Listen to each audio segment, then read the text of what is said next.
After the incident, I went to school the next day, and I was picked on again by two other persons, and we've had a fight. And just to mind you, it's always the boys. It's always the boys that got something to say towards us gay people. Like, it's always the boys that got something to pick on. And you know what they say about boys that love to pick on other boys. It's just because they like you. Y'all gon' tell her a lot. Y'all report everything, y'all be telling a lot. Y'all be telling my niggas truth, but they snap like chat. Pussy in the crown, everything in check. They say my price ridiculous, I don't like them bitches. Pussy tight and vicious, hit them likes to click this. Welcome back to my channel, you guys. Make sure you like, comment, and subscribe. Join the family. Without further ado, make sure you follow me at _PrinceCham on Instagram, and make sure you add me on Snapchat at PrinceCham7895. So now today we're back with another reaction video, and today we're going to basically react to the Candy's story. Without further ado, let's get into this reaction video.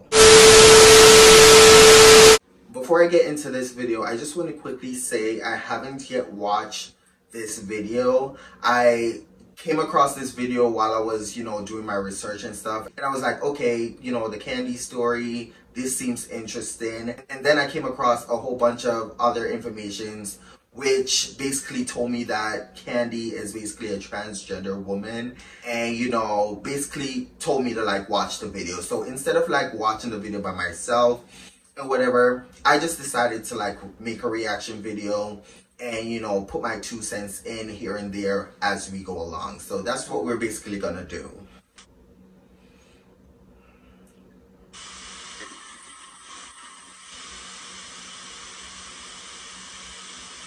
I'm Candy. I've added that exquisite doll because since I was a child, I've always loved to play around dolls.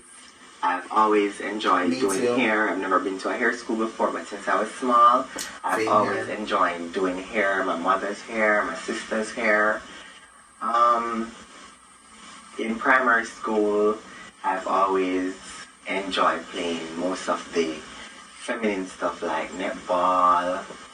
I look so much like my mother, so it's not like, even if I try to dress as a boy, it don't make any sense at all, because I was always that pretty little boy. So they were confused if I was a butch, if I was a girl and I was a lesbian, so they were confused. Starting school, it was very hard. During lunchtime, during class, I was picked on a lot, but I was able to, I always cling around to the girls, because the girls was always, I like him and he's fun and he's...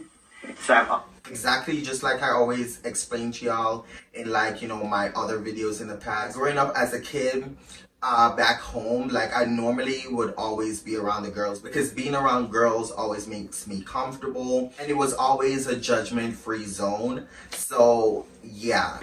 So I've always tried to not pay much attention, because sometimes you pay much attention to certain things and it just affects you while you're going to school. So I wanted to make sure that I was in a lane where I was focused on school and work and stuff. In high school now, I've experienced one day I left school and I was going to the bus stop, and I was attacked by about 4 of my classmates.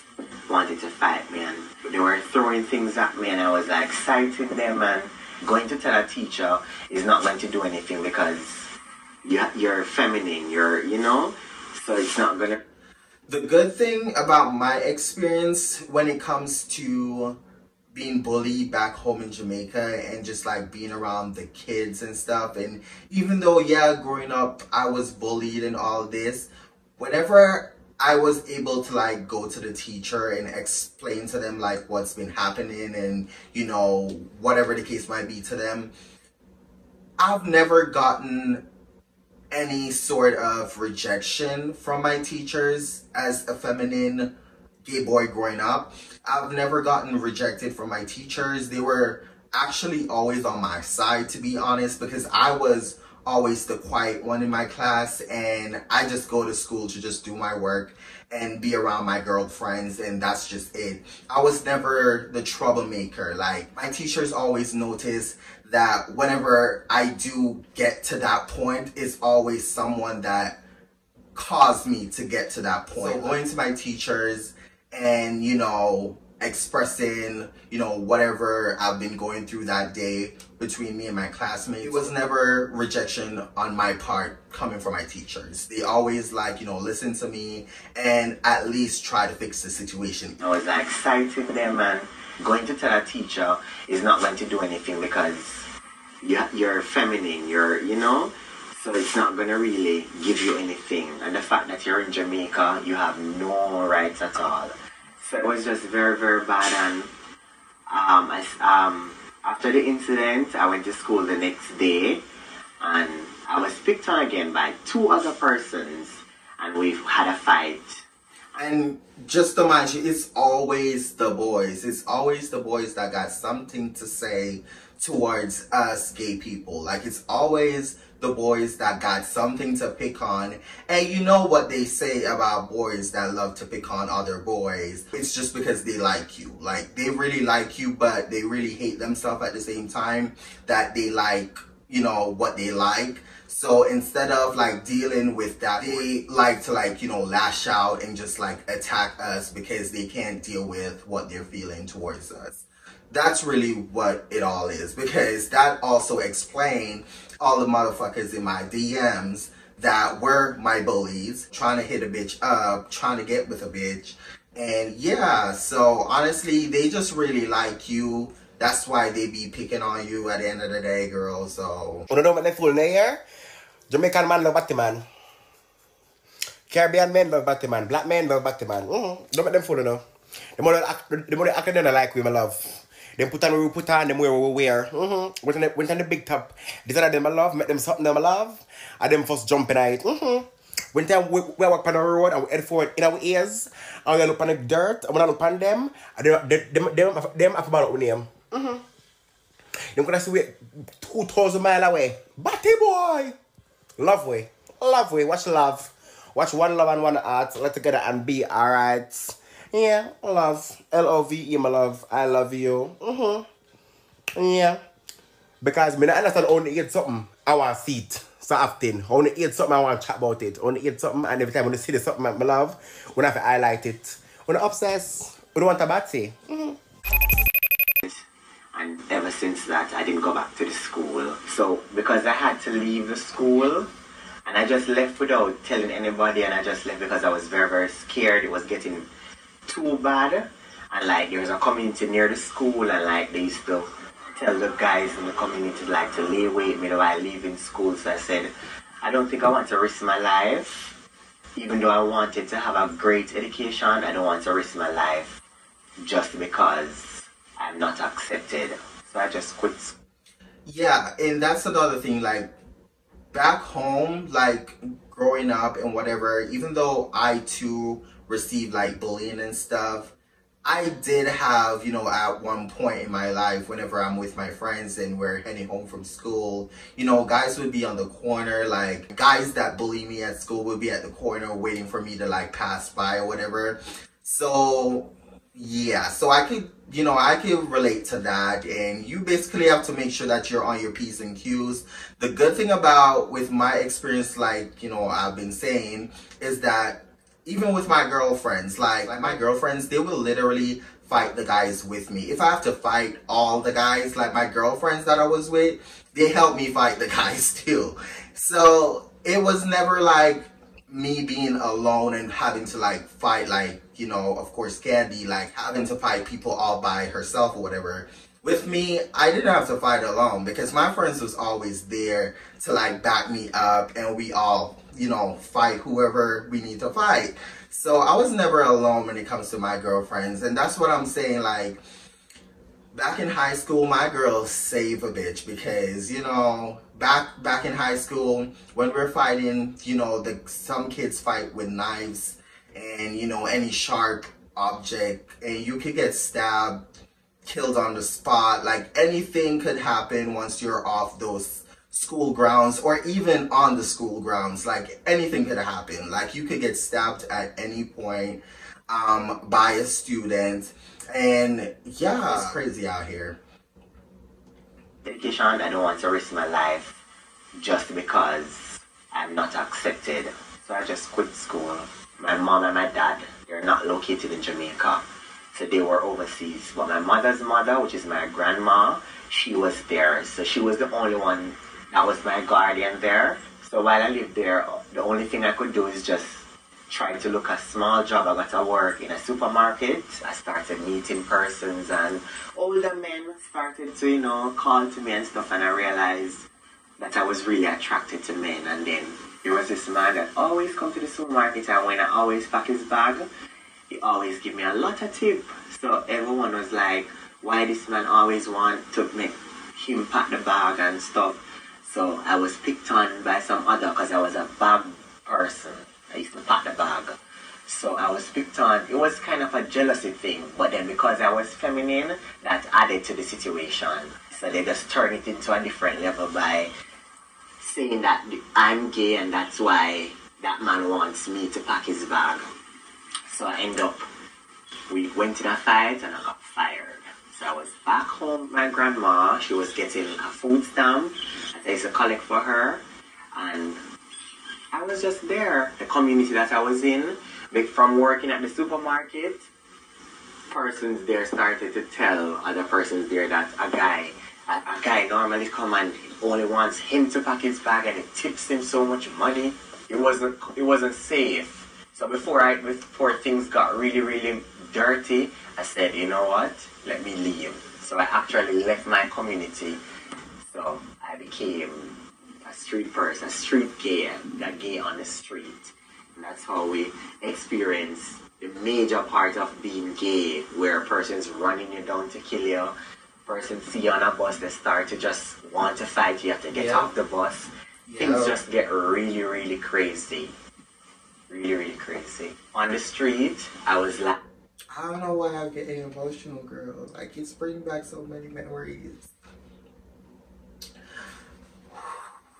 Okay. Girl. We're not doing this, girl. Okay, let's go. And that's how we experience the major part of being gay, where a person's running you down to kill you. Person see you on a bus, they start to just want to fight you, have to get off the bus. Things just get really, really crazy. Really, really crazy. On the street, I was like, this friend that liked me could give me like 2 nights. This other friend could give me like a week. This other friend could give me like a weekend. So everyone was just trying to help, but they couldn't give me the help that they really wanted to. They was just trying to, you know? So I don't take everything really overboard and want to commit any suicide or anything. They had me. They had my back to say, you know, I'm going to stick up for this little friend because I like this person and stuff like that. So I make... And like I said, like, not everyone back in Jamaica is like homophobic or whatever. Like, there's some good people out there, and you know, people who is willing to, like, you know, stick up for us if we need the help. They had my back to say, you know, I'm going to stick up for this little friend because I like this person and stuff like that. So I met some lesbians. They were strippers. So I would, in the night, when they're at work, because their boyfriend would not allow any gay man to be there with them. So in the night when they're at work, I would be able to do like a few nights at some of them house. And in the day now, I would just have to walk up and down all over Kingston. There was a party that my friend keep. And I just want to quickly put in here, like, even though I've been through so much in my lifetime, growing up as a kid, you know, and all this being gay and stuff, I never had to experience a lot of the stuff that she's talking about ever in my life. And that's something I could be grateful for, because I don't know how I would have coped if I were to go through what she's been through, to be honest. So kudos to her and everybody else who's out there going through stuff to this extent, because I don't know how the fuck I would have managed throughout that whole thing. So yeah. They had a video at the party, and the party went so viral in Jamaica. So that's when the persons from the community now saw me and said, okay, that's the confirmation to say yes, I'm gay. So that makes it even worse, where I wasn't able to go and visit my grandma. That party was, it was the first time I was being, like I was at a party and seeing it video. So, you know, everyone was like, they wanted to be on the video, and it was, no one knew that it was going to go anywhere. No one knew that the video would go out. After that party, persons that go to school, persons that in their job, it just got crazy, because it came on the local television here in Jamaica, and they pick out a few of us out on the video and put us in the newspaper. And I was talking about it and bashing, and I was one other person, but because I've always have this passion where I think that when I dress as a girl, I want to look like a female, because that's how I feel. I don't feel like a man. So I want to put things together and look really nice. So I was in the paper with a big question sign, like they didn't know if I was a male or female. That video, everywhere you go and buy something, somebody spot you and say, you was on the tape. And it just get crazy. You have to just either run, or you drive away, or you just get crazy. That video was crazy. Really, really hurt a lot of persons. My grandma died while I was on the road. She died. And it was very, very hard. I regret that I was unable to go to her funeral due to the fact that the community was going to be there, and they had mentioned it, that once I come there, they would beat me or they would try to kill me or whatever. Those moments upsets me to know that my grandma really loved me and looked out for me, and the fact that she was sick and I was not there, I was only able to send things to her or correspond with her over the phone. I wanted to be there to hold her hand and then talk with her, and you know, those moments are moments that I really feel bad about.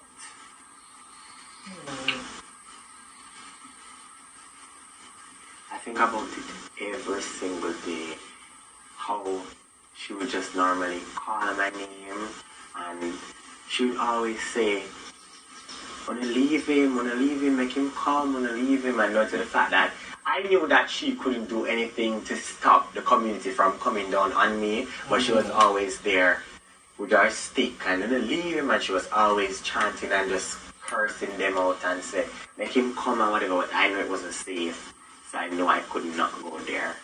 I feel safe, none at all. But what I try to do is, I try to study, like, the liberty. Where to go, where not to go, where to walk, and where not to walk. So it's, and everywhere you have places where you can still walk, but then you're gonna have persons there because of the country. You're gonna have persons there that's still going to come and pick on you. But you just gonna pick on you regardless. Where you just have to know how to try to. They're gonna pick on you regardless. Like, people don't learn to mind their business and just leave people alone. Like, we're not provoking you. We're not troubling you. We're not in your face, as a lot of y'all love to say that we're all in your face and we're like forcing this and forcing that. Like, shut up. Like, we're minding our business 99% of the time. Unless y'all don't provoke us, we won't just randomly go out of the way just to, you know, provoke another straight person or whatever the case might be. Like, y'all need to go to bed. Y'all need to go sleep or something. A person there that's still going to come and pick on you. But it's just a key where you just have to know how to try to survive. It's not safe, none at all. I'm not going to say it is safe, it's not safe, but you have just know how to survive and how to live. There's no place in Jamaica that you're going to go looking like how I'm looking now and get a job. It's not going to work. It's a no-no. And this also leads into the video that I most recently posted about people of the LGBTQ community not being able to like get jobs because of the way they express themselves and stuff. Like, if you want to go check that video out, you could go ahead, but it's just crazy. Like, it's just wild. I'm just so tired and just over it, girl, like, to be honest. You're going to go looking like how I'm looking now and get a job. It's not going to work. It's a no-no. It's not going to work. And then if I try to dress as a boy, that's when I really look gay. I would more pass when I dress up as a female more than when I wear male clothes. So wearing the male clothes, it's just more difficult. I want to try to leave Jamaica. I want to go in a job. I want to be myself. I want to be me, because it's never going to work living here in Jamaica. It makes no sense. So it doesn't make any form of sense making an effort to try, because it's not going to make any sense, because you're just going to die. If you go and say you're going to look at a job, you're going to die, because you're going to have to take you're risking your life. So I'd rather go in somewhere where they accept me as a gay person, where I can go and do my job. I can get up in the morning, do my hair, do my makeup, put on my clothes, and go to work. So that's really my aim right now, trying to find somewhere where I can go, seek an asylum, and try to stay there and feel comfortable. I am me, this is who I am, and I want to be me. Let me live. Let me be myself.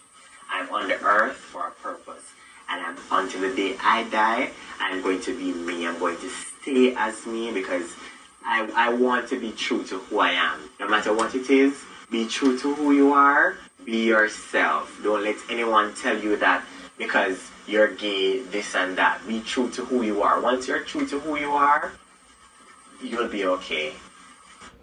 I 100% agree.